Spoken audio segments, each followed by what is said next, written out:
بسم اللہ الرحمن الرحیم۔ حضور صلی اللہ علیہ وسلم کے پاس جبریل علیہ السلام آئے۔ حضور صلی اللہ علیہ وسلم سے کہا اقرا یعنی پڑھیں۔ حضور صلی اللہ علیہ وسلم نے فرمایا میں نہیں پڑھ سکتا۔ یہ سن کر جبریل علیہ السلام نے آپ صلی اللہ علیہ وسلم کو زور سے بھینچا۔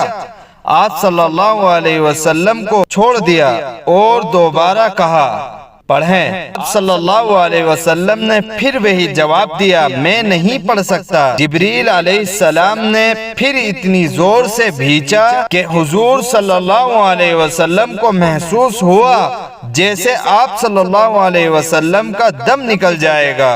پھر انہوں نے آپ صلی اللہ علیہ وسلم کو چھوڑ دیا اور تیسری بار کہا پڑھیں۔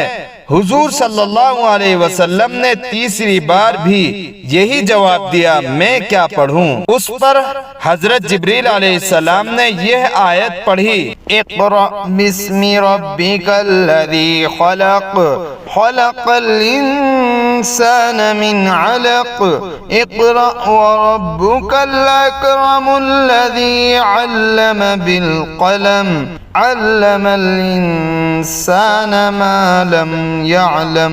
چنانچہ آپ صلی اللہ علیہ وسلم نے ان الفاظ کو دہرایا۔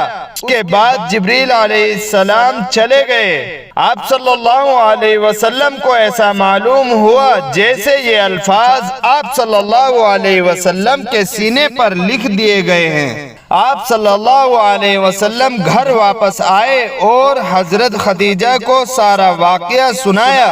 حضرت خدیجہ نے آپ صلی اللہ علیہ وسلم کو تسلی دی اور کہا آپ صلی اللہ علیہ وسلم نیکی کرتے ہیں، صدقہ دیتے ہیں، محتاجوں کو کھانا کھلاتے ہیں۔ اللہ تعالیٰ آپ صلی اللہ علیہ وسلم کا بال بھی باقی نہ ہونے دے گا۔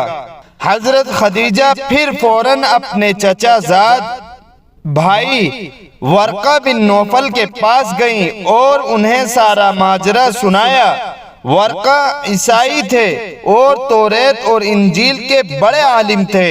انہوں نے سن کر کہا خدیجہ اللہ کی قسم یہ وہی فرشتہ تھا جو اس سے پہلے موسیٰ علیہ السلام کے پاس کتاب لا چکا ہے۔ محمد صلی اللہ علیہ وسلم یقیناً اللہ کے رسول ہیں۔ تم ان سے جا کر کہو وہ ثابت قدم رہیں۔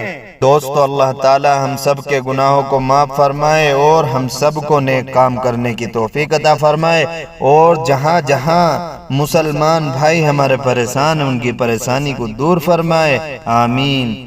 دوستو اگلا صفحہ ہماری آنے والی ویڈیو میں اپلوڈ کریں گے۔ انشاءاللہ آپ لوگ ہمارے چینل کے ساتھ بنے رہیں اور چینل کو سبسکرائب، ویڈیو کو لائک شیئر